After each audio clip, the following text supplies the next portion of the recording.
All right, Joanna, my watch just struck 1 o'clock. Is it okay if I go ahead and kick us off officially? Yeah, let's go. All right, cool. Well, good afternoon, everyone, if you are on the East Coast, and good morning, I should say, if you are on the West Coast or somewhere in between. Thanks for being here for today's Bloomerang webinar, How to Attract, Cultivate, and Wow Corporate Sponsors. And my name is Stephen Shattuck, and I am the Chief Engagement Officer over here at Bloomerang. And I'll be moderating today's discussion, as always. And just a couple of housekeeping items before we begin officially. Just want to let you all know that we are recording this session, and we will get that recording to you as well as the slides later on this afternoon. So if you have to leave early, we'd hate for you to miss anything, but if you do have to leave early, don't sweat it too much. We'll get you to that recording. You can finish up the rest of the content. You can even share that with a friend or a colleague. We'd love for you to do that as well. So just look for an email from me this afternoon. We'll get you all those goodies.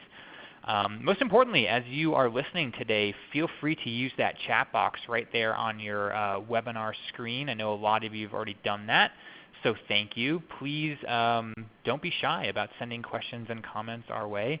We are going to save some time at the end for Q&A. We're going to try to answer just as many questions as we can before 2 o'clock. But please do that. You can also do that on Twitter. I'll keep an eye on the Twitter feed as well. And one last housekeeping item. If you have any trouble with the audio through your computer speakers, or if maybe you're feeling like it's not keeping up with the slides, we usually find that the audio by phone is a lot better. So rather than giving up on us completely, try dialing in by phone if you can, if you don't mind doing that. There is a phone number just for you in the email from Ready Talk that went out around noon today. So give that a try before you totally give up on us. Usually it's a little bit better quality. And if this is your first Bloomerang webinar, I just want to say an extra special welcome to you folks. We do these webinars almost every single Thursday. We only miss a couple Thursdays out of the year. We've got a great guest, totally educational session, one of our favorite things we do here at Bloomerang. But if you've never heard of Bloomerang, our core business, I guess I should say, is donor management software. So if you are interested in that, or maybe you're thinking about switching, or just kind of want to check out what we have to offer, you can visit our website. Please do that after the session. Don't do that now. I would hate for you to miss any of this good stuff.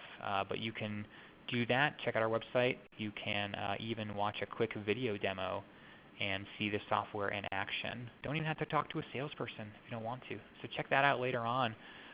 But for now, I am very, very excited to introduce today's guest. She is dialing in from beautiful Grand Rapids, Michigan. We have Joanna Hogan on the line here. Hey, Joanna, how's it going? Hi, going great. Thanks for having me. Oh, thanks for being here. You kind of saved my skin a little bit. We had a last-minute opening in our schedule, and Joanna and I had been talking for actually I think a couple months about doing a session, and was very gracious and willing to come on and join us on short notice. So you guys are in for a real treat.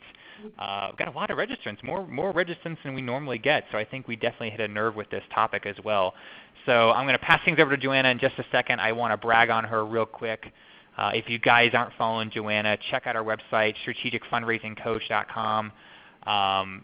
Really smart, knows her stuff, has a lot of experience. She has over 2 decades of experience working with and for nonprofits. A couple of standout items on her resume is she led a $7.5 million advancement campaign over at the Clark Foundation where she was a VP. And she also helped raise $90 million for Michigan State University's Sekia Center during their campaign. Has done what she is going to talk about today. I think that's one of the most important things I look for in our guests. And she's got some great ideas for you on corporate sponsorships right in time for event season. So Joanna, I don't want to take any more time away from you. Tell us all about corporate sponsorships. All right. Well, thank you for that nice introduction. I thought it might be helpful for me to start by giving you a little background on how I got to this place, in terms of where I got started and how I got the experience that I have that has brought me to where I'm at today. So I'll start with the early 90s. I was the Senior Center Director and Supervisor of Community Services for Forest Hills Public Schools. And throughout my career, I was always responsible for generating revenue, it seemed like. It just always had that opportunity to look for ways to raise funds. We built the Forest Hill Fine Arts Center in the early 2000s. I was in charge of sponsorship for the professional shows, and so that was Broadway, big bands, big stars were coming in, and it was a 1,200-seat theater. I'm going to just change the slide here so that you can see a picture of the interior. So when I was doing sponsorships for the Fine Arts Center, back then we had really hearty training budgets. So I was able to learn about sponsorship from the very best, alongside my colleagues who are raising money for the Olympics and for NASCAR. So it was in 2005 where I really learned how to secure sponsorships like the pros. And believe me, they did not use canned packages with predetermined benefits. I quickly needed to change my perspective and my approach, and it was a really exciting time. Then sponsorships were great, and I got this opportunity to become a development director at the West Michigan Center for Arts and Technology, a wonderful nonprofit. It was amazing. And my job was to make sure we had $1 million a year coming in annually. Well, $1 million a year. And since I had been successful selling sponsorships, I constantly took this job. And I was like, I can do this. But it didn't take me long to realize there was an entire body of knowledge that I didn't have. And when you're asking someone for money and you have nothing tangible to give people in exchange for their money, well, that's awkward and uncomfortable. And so that's when I truly understood the difference between sponsorship and philanthropy, which we're going to talk about more in a little bit. Then later, I got this wonderful job at MSU with the College of Human Medicine, worked on a $90 million campaign with a small team, and I had this aha moment when we were planning the opening gala. I was given these beautifully designed sponsorship brochures with levels and predetermined benefits. At least they were uniquely named. Like you could be the discovery sponsor or the visionary sponsor or innovation sponsor. But still, these were canned and the benefits were pretty standard, like logos, tickets, recognition. It was kind of painful for me to go back to doing it this way, but it's really what they gave me to work with, and it's what the sponsors had come to expect. Then I had the opportunity to work for the Clark Foundation and lead the $7.5 million Vibrant Community campaign. Here's a picture of the ribbon-cutting ceremony. And this was an extraordinarily successful campaign because the leadership was strong and faithful. It was definitely a team effort, and I had an amazing mentor who was my fundraising coach. So today I'm a fundraising coach because I remember vividly how it feels to be new and alone and insecure and inexperienced. So, that's why I'm here doing what I'm doing today. So if you're following along in the workbook, I don't know if you had a chance to download that, but you can just look through that. You'll see that we're going to go through this step by step. I've got to I just want to assure you that this is going to be really valuable for you, and I want to thank you for attending today. So I've come to discover that there's really 8 keys to success when it comes to sponsorships. And it's a webinar. We only have like 45 to 60 minutes, and so we're going to focus on just 4 of them. And so I bolded, if you see on the slides or in your workbook, you'll notice that I've bolded the ones that we're going to talk about. So let me just go through them here. So developing the right mindset, understanding your audience. It's important to develop an inventory of valuable benefits, attracting the right sponsors, listen and seek to solve problems, cultivate mutually beneficial relationships, write compelling proposals, and create sponsor loyalty that lasts. So when it comes to developing the right mindset, I think it's important to talk about the most common myths and misconceptions around sponsorship, why change is necessary, why we need to do things differently than we have been. And then I'm just going to also kind of talk about the big picture. So let me get to the next slide here. Sponsorship myths.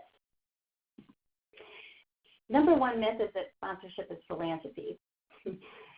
Sponsorship is really a business proposition that offers value in exchange for money. Philanthropy, however, is motivated by altruism. There's no financial or material reward. And it's really important that we understand that. There are hybrid sponsorships for sure, but fundamentally, sponsorship and philanthropy are very different.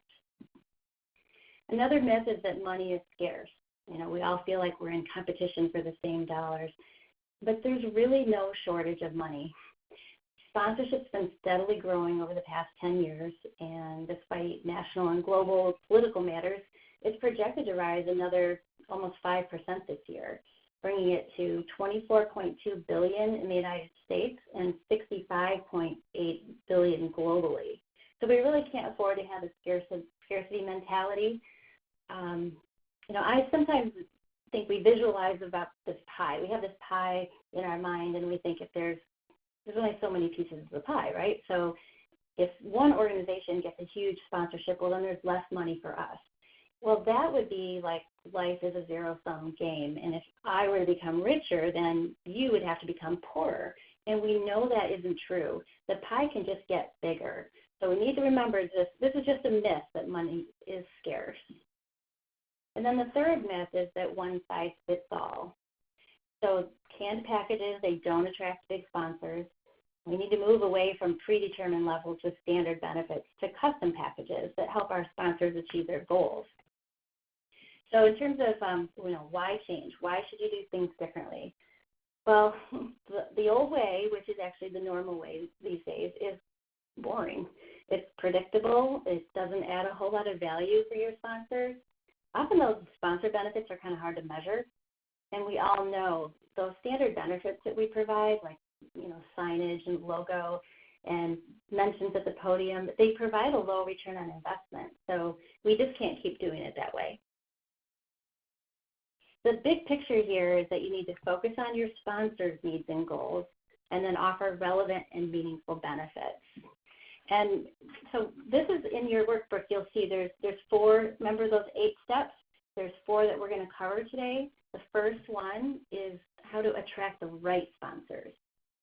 And we're going to do that by touching on how important it is to expand your thinking, to know what questions to ask for deep research, and then I'm going to give you some resources for research. So when I'm talking about expanding your thinking, there's categories of sponsors, different industries, and I think it's helpful to make a list of what categories are you getting sponsorships from now, and then start thinking outside that box. So I want to take a minute for us to kind of share ideas together. In your chat box, if you could just jot down some of the categories that you get sponsors from. I'm talking like, banks, restaurants, retail, how we typically see sponsorship coming from the same kinds of industries. I'm going to touch on some of the hot categories that are new, but I'd like to see what you're saying here. So counting medical practice, hospitals and clinics, funeral homes. Yep. And of course, it depends on what kind of event that you're putting on. Law firms, real estate. Love this. People are sharing really fast and furious, so you can hardly keep up. But what I'm seeing here is everything from construction and real estate and oil companies. So some of you might be thinking, wow, I'm typically just going with a few of these, but there's some new ones here. Mattress companies, real estate developers. Let's talk about some of the hot categories I've become aware of. One of them is car dealerships. So there's a lot of disruption going on right now in the auto industry because of the growing popularity of rideshare services. So, and also there's an increased sales of electric vehicles, and pretty soon there's going to be self-driving vehicles. So depending on the size of your event and your target market, you might want to help them use sponsorship to reach new audiences. But property and casualty insurance is always in the top 10, especially if you've got a sporting event that you're trying to get sponsorship for. Health insurance companies often want to promote health and fitness and want to reach the older market, like senior citizens. I heard someone here just said hospitals, yeah, they definitely want to demonstrate community involvement, and often they want to promote a specific expertise. Now, this one might surprise you. College savings plans. they want to educate consumers and educate parents and grandparents. So that's another kind of a unique one you may not have thought of. Beverages. Yep, craft beer. Alternative beers are great for on-site sales and sample opportunities. So we could brainstorm all day. And what I recommend is that you do brainstorm. Like brainstorm with your colleagues, with your existing sponsors. I actually think this is a great way to engage board members who don't really want to help with fundraising because they think that's all about asking. You can have them help you brainstorm new categories or new potential sponsors. And then, category leaders. So what I mean by that is once you have these new categories that you may have not thought of before, think about or try to figure out who are the leaders within those categories, who are like the top 3 leaders. And then as we move to the next slide here, it's important to know what questions to ask. So before you ever think about approaching a sponsor, you need to do some research. And when I talk about, research, why would we want to do research? Like, what's the point? Well, I always like to start with the end in mind. And we're all trying to do this. We're all trying to approach the right sponsor, for the right person at the right company, for the right event, and be able to ask them for the right amount. And in order to do that, we've got to know them. And so research is something that we're doing so that when we end up making our pitch, that we can do it in a way that's comfortable and effective. So in terms of what questions to be asking yourself, I'd look at their brand. What does it stand for? How are they making their customers' lives better? Are they launching a new product? Are they communicating with their audience? How are they communicating with their audience? How do they typically engage in sponsorship? We often need to figure out, who's making those decisions. It's usually a marketing or PR manager or a dedicated sponsorship manager sometimes. And you need to find out when do they make their decisions, because timing is everything. And when it comes to resources for research, online research is really easy these days. You can go to their website, look at their About Us and their corporate responsibility areas. Google, of course, social media, there's tons of search engines. Hoovers.com is one that I often use to get information on corporations. If you have a favorite one, though, by the way, just share it. I'd love to see, if you're doing research for corporations, are there any search engines that are favorites of yours? So as you share some of that, I'm going to tell you that even though the social media and the online research is really helpful, so is just getting secondhand information. Think about who might have a relationship with that company. Maybe their colleagues or board members, current sponsors. I like to keep my list handy, so when I was seeking sponsorships, or even when fundraising, I keep my list of donors with me. So keep your list of sponsors with you so that when you have a chance to connect with a fundraising volunteer, you can ask them to review your list and maybe help make a warm introduction. So a question here, who was the resource you noted for researching? Stephanie asked. Hoovers.com, that's HOOVERS.com. It's just one of many sites. Let's see. Yeah, so a couple people are asking me to repeat that. Hoovers.com, HOOVERS.com. There are a bunch of other options as well, such as database, research, alternative search engines, and of course, there's ways to qualify your research so that you get more value in less time. And these are all things I go into more detail with in my coaching programs, but for now, the big takeaway is to make sure that you do your homework. That way you're prepared before you go into a sponsor meeting. So before we move on, I just want to mention here that I have a free resource. If you stay to the end, I have a sponsor research template that I've created, and it's a great document because you can keep track of all this information that you've gotten on them, keep track of the information, stay organized. There's even a communications log where you can track the different steps you've taken with that person. Okay, and so the next section here that we're coming up on is cultivating mutually beneficial relationships. So we're going to cover the importance of treating them as a sponsor or as a partner versus just a sponsor. focusing on what's in it for them, and then providing relevant and meaningful benefits. So, when you think about what's the difference between a partnership and a sponsorship, well, sponsorships tend to be kind of transactional in nature, more one-sided. It's not easy to renew those or upgrade them the following year. That's why so many of us are, you end up starting over every year. Whereas a partnership is a mutually beneficial relationship, and you really want to go for a triple win, because that's where the partnership benefits the sponsor, the organization, and your attendees. And the goal is always to help the sponsor achieve their goals. And since this is a partnership, of course, you want to stay connected to them throughout the year and not only talk to them when you need something, just like when fundraising. We're always told, don't touch your donors only when you need something. Well, I don't know why we don't apply that to sponsors as well. And one way to stay connected is to, ask them to be a connection on LinkedIn. Follow them, like their social media posts.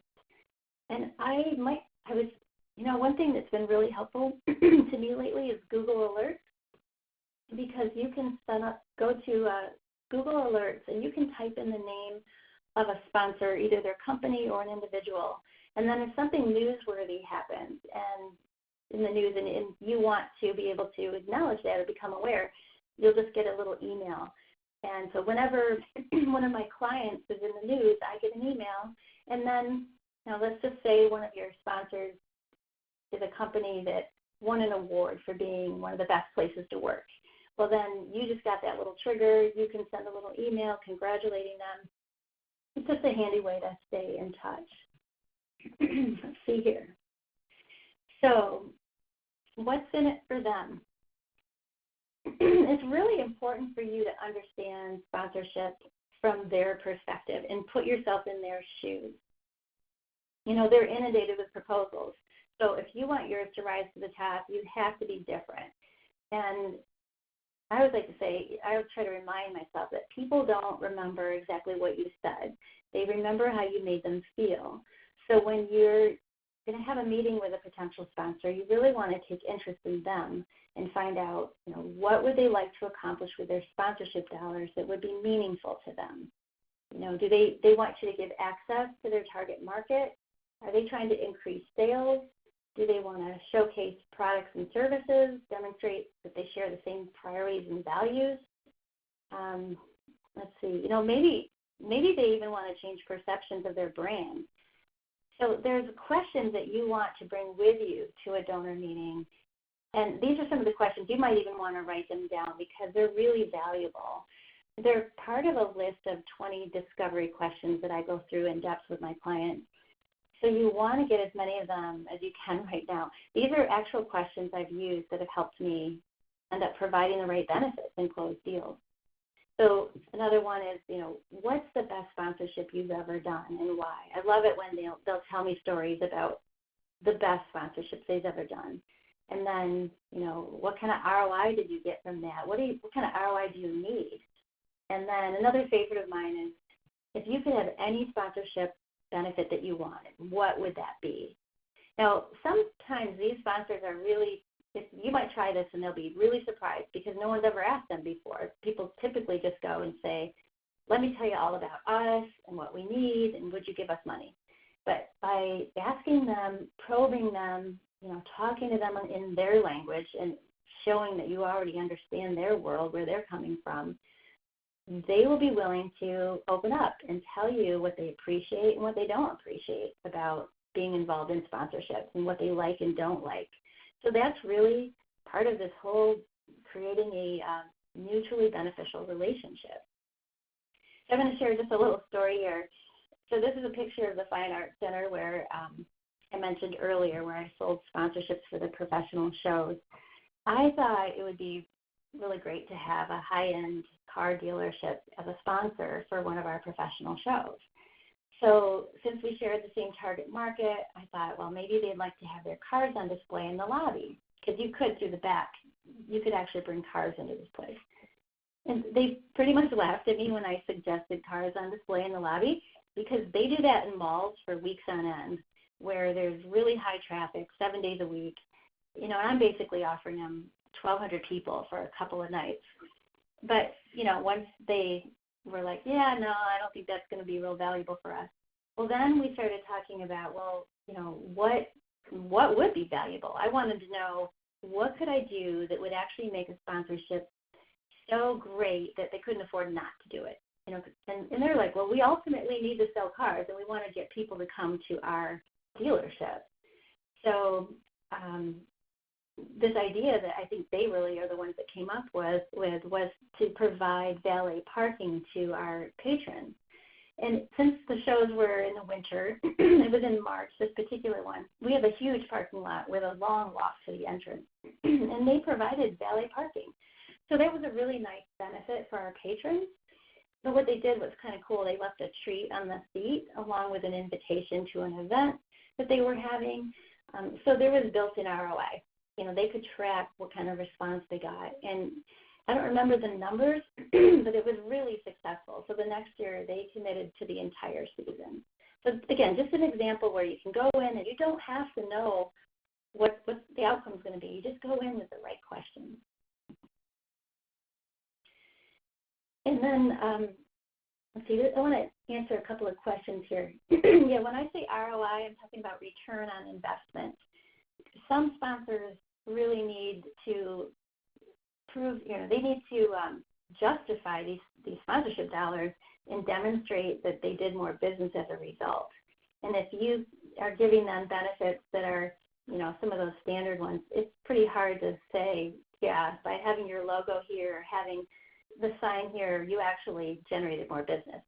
We're going to talk a little bit later about beneficial benefits that do that provide ROI. But the point is that, like with the Saturn example, they were able to demonstrate that they had people who obviously came from our event, attended their event, and I don't know, how many vehicles they actually ended up selling. All I know is that they were really excited about it. They were happy to be a partner with us, and it was innovative. It was different, and it was that triple win because our patrons didn't have that long walk in the winter. So in terms of relevant and meaningful benefits, creating an inventory is a good place to start. And that, too, is something that you might not want to do alone. I think it's important to create business building benefits, not just brand building benefits is what I'm trying to say. So when we're talking about business building benefits, I'm talking about what can we offer people who are going to get something out of this? What kind of benefits are we talking about? I'm going to go into some examples, but so when you're looking at you're looking at the sponsorship from the business's perspective, they want to have engagement, and they want to engage with your audience versus just have an awareness going on. So a benefit might be maybe you're offering child care, or it just, of course, it depends on the event, but maybe there's a child care area that the sponsor is responsible for, or a hydration station, or a recharging technology station. Or maybe there's an opportunity for guests to vote on some aspect of the event, and the sponsor's involved in that process. There's a lot of beneficial benefits. I've developed a full resource list so that my clients, we can dig deeper into this and find things that are really unique for their organization. But I think it would be kind of interesting as we look at all the people who are commenting right now, of what kind of benefits have you found to be really beneficial, things that are kind of out of the norm. And meanwhile, I also am going to pull up my list here so I can share a few. Let's see here. How do you create benefits when you're a small nonprofit with a small event, 125-person event, serving an underserved population? Of course, that's going to be more challenging than if you're doing an event where you've got huge numbers. But I'd like to say what I would do is think about who really is looking to help the underserved. I'm thinking about a local bank that we have here who really makes an effort to reach the underserved population. It may be a small audience, but there are businesses that still they want to show their community support. And so you look at, well, who is the audience? And if there's not a lot of people, you're probably not going to get really high dollar sponsorship.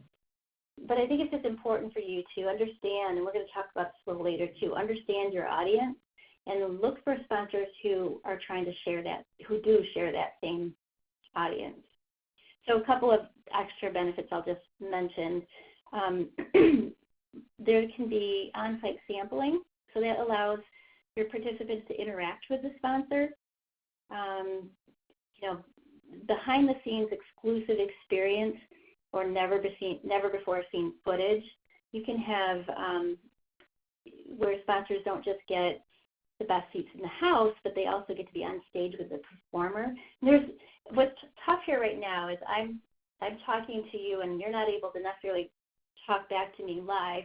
I mean, I'm seeing the chat here, but I know that you all represent a lot of different kinds of events. Some of you have got huge events and they're, festivals and concerts, and some of you have, it's smaller, like this person here, smaller organization, and maybe it's a smaller event. So I think that my whole point is that your benefits need to make it valuable for the sponsor, the attendee, as well as help you in your sponsorship effort. So I'm going to share another story. This might help bring it all together. So here's a picture of our team at the Fine Arts Center when we had the guys from Whose Line Is It Anyway? You see Colin Mockery and Brad Sherwood there. When the Fine Arts Center was under construction, Bonefish Grill was just about to open a few miles away. And I went to the owner of the franchise, and I told her I was quite certain our patrons were her ideal customers. Well, she agreed, and we talked about what we could do together. In the first year, Bonefish catered all of my sponsorship receptions, so I could provide VIP hospitality to my other sponsors with little or no cost. So, if I had a bank that was a sponsor, because we have a lot of those, and they got VIP tickets and a meet and greet visit, let's say, with the actors afterwards, and they had a reception. Well, Bonefish Grill paid for all of the food. They provided all of that. So I didn't have a whole lot of cost there. The next year, we put their logo on the ticket backs, and our season subscribers received priority dinner reservations prior to each show. Because it's pretty hard to get reservations there on a Thursday night, for example. But if you were a season subscriber, you knew that Bonefish was a sponsor, and they were doing something special for you, and then you were going to go there, and it was beautiful. She also provided free drinks and dinner and dessert for the receptions that I would hold to thank my sponsors. Because at the end of the season, I wanted to find a way to get my sponsors together so I could thank them and they could network with each other. And she provided all of that. I just had to pay for the tip. Can you imagine if I had just come to her and said, we have these sponsorship benefits. Would you give us $5,000? I mean, we ended up receiving thousands of dollars of in-kind sponsorship benefits because I went with an open mind and asked her to help come up with a package that really made sense for them. And then the next section here, if you're following along in your workbook, is creating sponsor loyalty that lasts. So, this is because we want sponsors who are going to renew year after year or even sign multiple year agreements with us. And in order to do that, we're going to talk a little bit about the importance of employee engagement, communication and follow-up, and then some of the common mistakes that people make that really gets in the way of that loyalty. So employee engagement is great. It's really about finding ways to when you have employee engagement, like let me back up here a minute. I think companies are always looking for ways to keep employees happy. And as it says on here, satisfied, motivated. They're always looking for ways to do that. So if you can provide some benefits in your sponsorship agreement that gives them a way for employees to be engaged, then you are offering a real advantage, and you're giving them some extra incentive. And employees respect companies that care for their community. I think employees feel really good that way. It increases the emotional attachment to their employers, and it also creates opportunities for corporate philanthropy. So the more, when you have employees involved coming to your event, maybe they're greeting, maybe they're involved in actually being volunteers, those employees are going to really favor and become loyal as well. Okay, here, now staying connected. After meeting with sponsors, I like to invite them to be connected on LinkedIn. I think I already mentioned that before. And so it's so easy to do that nowadays, to just stay connected to people. And I just want to remind you that communicating with them, other than when you need money from them, is really important. So not just by staying connected through social media, like I was saying, but I mean, really, particularly afterwards. We're going to talk about fulfillment reports in a minute. But when the sponsorship is over, you need to show the results from that. I think it's important to ask for feedback and have genuine evaluation on the event afterwards and get their feedback.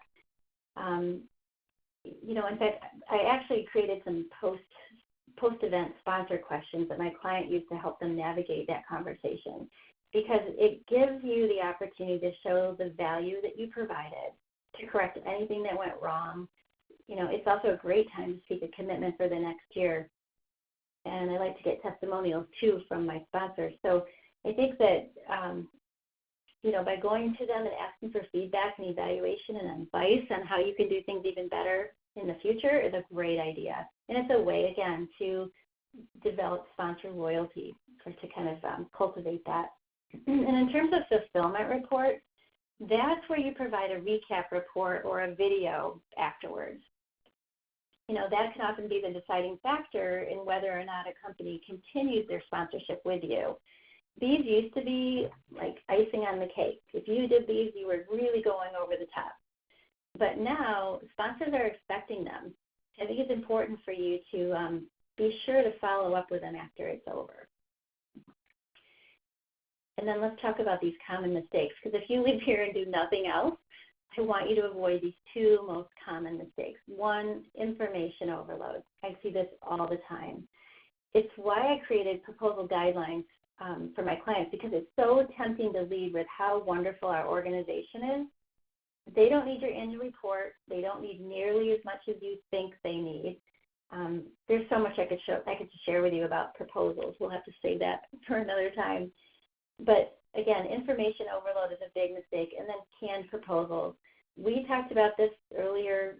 I've been talking about it a lot, but I know it seems easier to provide a package or a brochure that says, here's all the different levels that we have and predetermined benefits. But I'd like to ask you to not take this route anymore.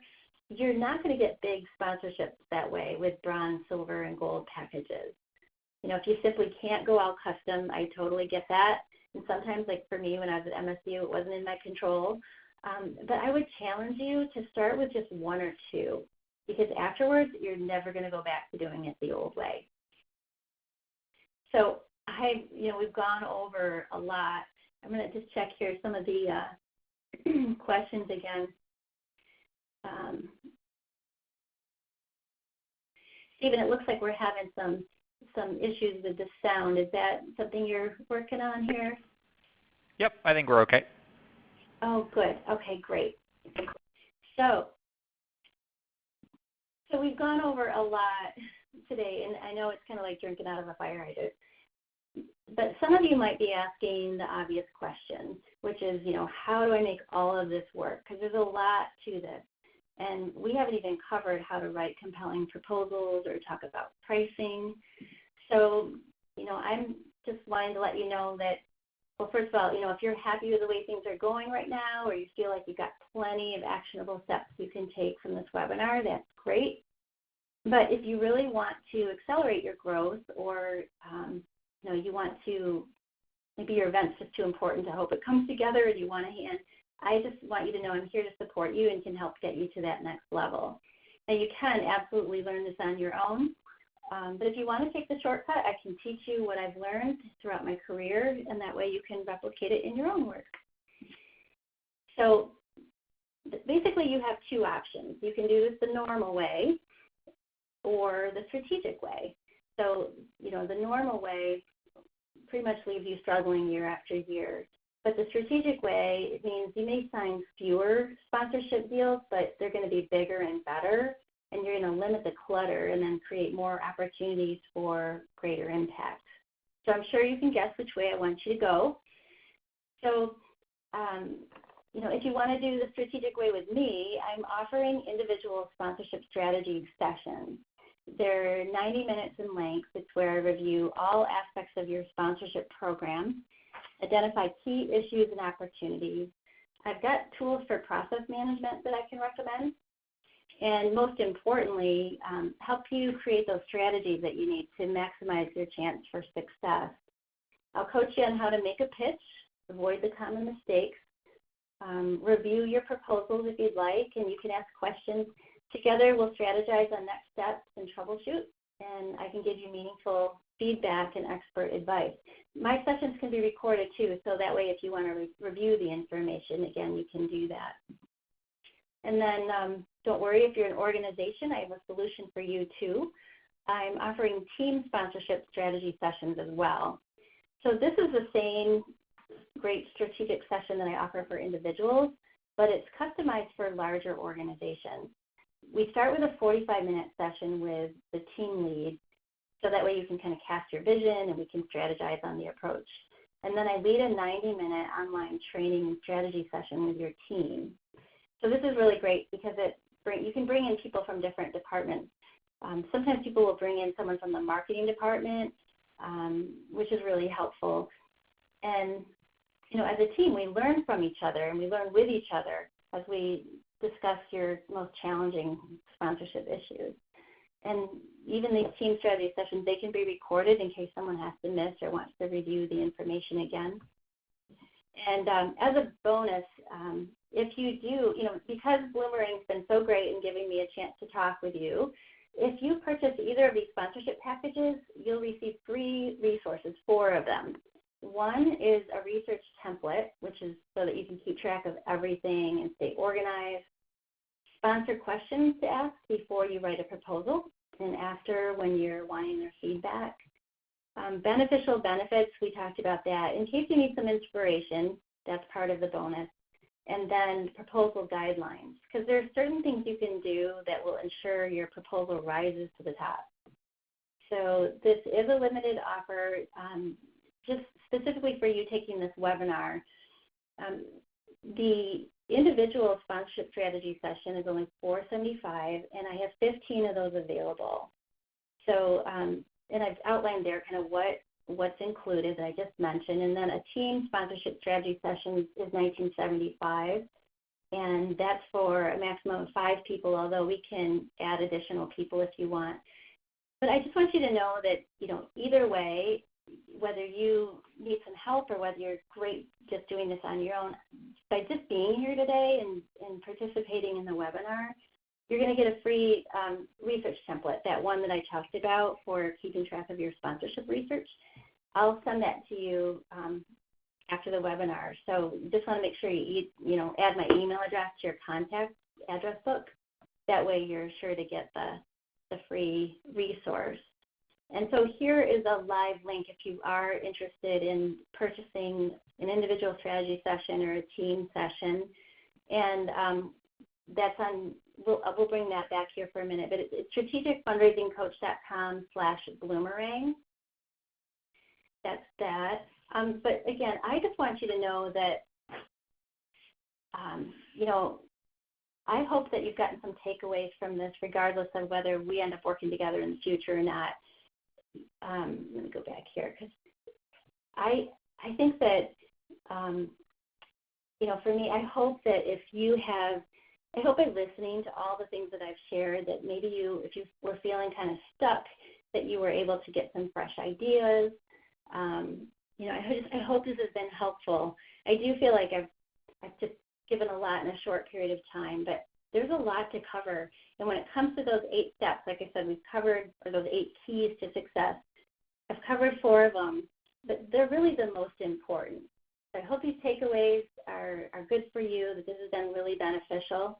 And I hope we've got enough time now for questions. How do we do on time, Stephen? Yes, we do. We've got probably, I'd say maybe 13 or 14 minutes for questions. But first, I just want to say thank you to you, Joanna, for sharing all your knowledge with us and taking time out of your day to be with us. So lots of great ideas. Looks like we've gotten some good feedback in the chat as well on takeaways. So yeah, I'll just kind of roll through some of these questions if that's okay with you.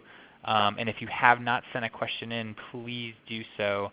We will try to get to just as many as we can, although it looks like we got over 20, 25 here, so I better get going here.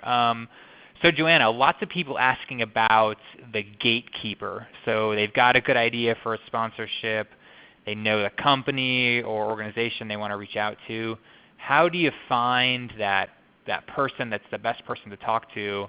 And if they have a gatekeeper, maybe if someone higher up, how do you kind of maybe get past them or get the introduction? Any experience doing that?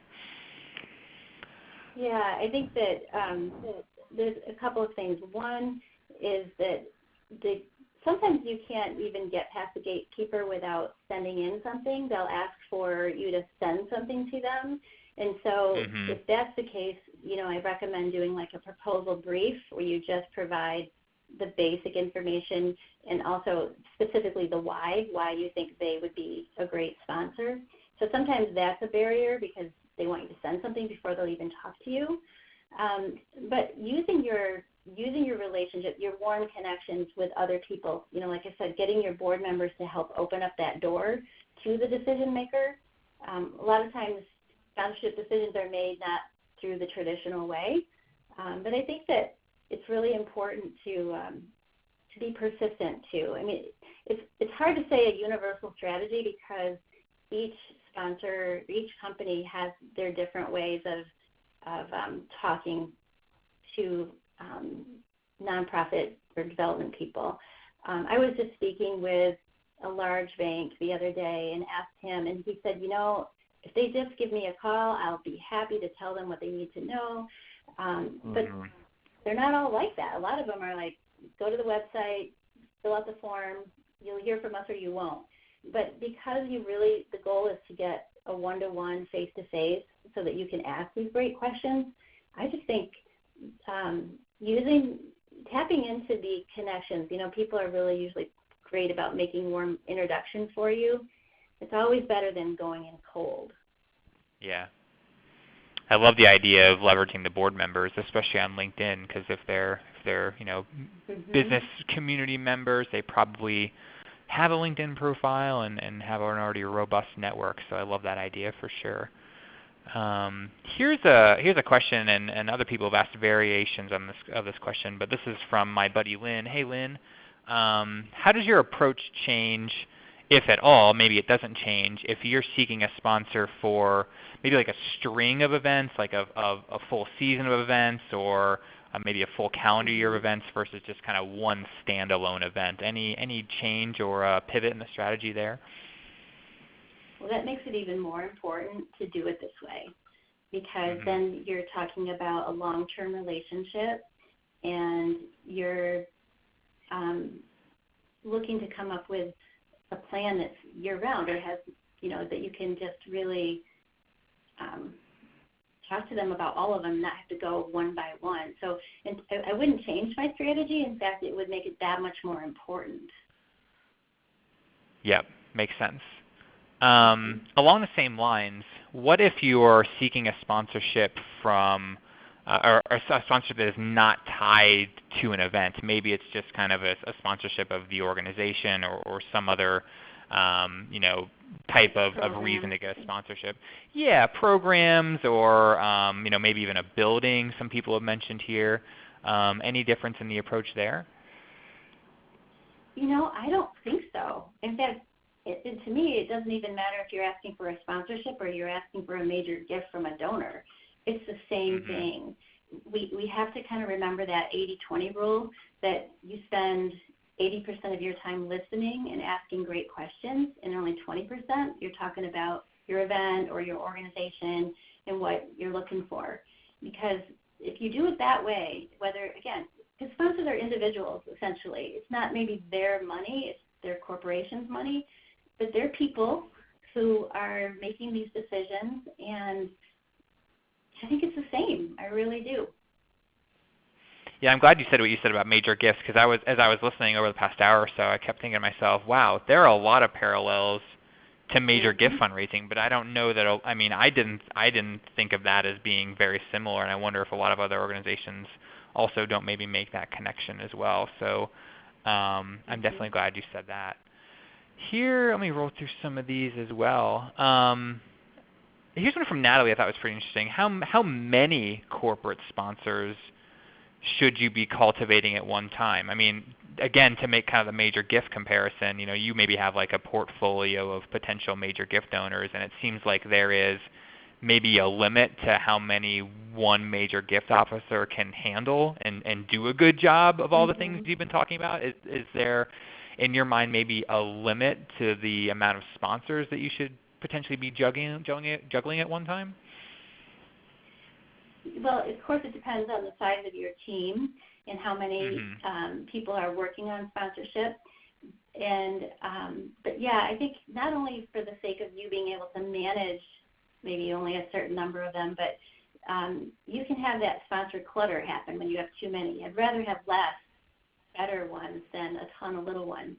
And so in category exclusivity is really important. It's one of the highest ranked benefits or highest ranked valuable benefits that a sponsor might want. And so, rather than go get 4 different financial institutions, talk to one about being the exclusive sponsor and come up with something really deep and save yourself a lot of time, because it takes you the same amount of time to work with a sponsor who's going to give you $2,500 as it does to work with one who's going to give you $25,000. It's the same amount of time. So I would go for less and go for larger ones. That makes sense. And just to unpack that statement you made about the categories, so you're thinking like, the one financial institution, the one car dealership, the one restaurant. That's kind of what you mean. Okay. Very cool. Yeah, we had some people ask. Yeah, right, go ahead. That makes sense. A lot of people are first-timers. We tend to get some small organizations here in the Bloomerang community doing their first event. Any advice for people putting on their first event with their first sponsorship ask? Yeah, I would start with the people who are closest to the organization. And this would be regardless of whether you're small or big. But, if I were new in a small organization and I was putting on an event, I would talk to my board and I would say, I know many of you are leaders of corporations or you own your own businesses, and this would be a great way for you to demonstrate your support by being, kind of lead by example and being the first sponsor and helping us get more sponsors. It's always good to start with the people who have the closest relationship to the organization, but particularly if you're in a small one. Makes sense. Here's one from Jessica. Setting the prices of the sponsorship. What's your approach to that? How do you come up with that final amount? Should that be collaborative with the potential sponsor, or should you kind of come to them with a set price to begin with? What do you think there? I don't come to them with a set price. I might have a price in my mind what I think I'm going to go with, but I definitely don't go and tell them what it's worth yet. So, you've got tangible benefits, and intangible benefits. So the tangible ones are more easy to value because there's rate cards for signage. There's ways that you can calculate media coverage and how many impressions. That's easy. It's the intangible benefits that the sponsors care the most about, and that's where you're talking about there's prestige and there's loyalty of your audience. There's that category exclusivity. There's the intangible benefits are what really increases the value of a sponsorship. So now this is similar to major gifts too. I like to gauge when I have a meet and greet, if I'm fortunate enough to get a one-on-one face-to-face with a potential sponsor, I'm going to be asking them, I'm going to be trying to gauge, like, what is an appropriate sponsorship amount to ask for, and what size of a package are we going to put together here? And so those questions, like, what's the best sponsorship you've ever done? I might even say, what's the most you've ever spent on sponsorships? Because if they tell me they've never done anything more than $10,000, well, I'm obviously not going to be able to pitch them a $25,000 sponsorship. Yeah.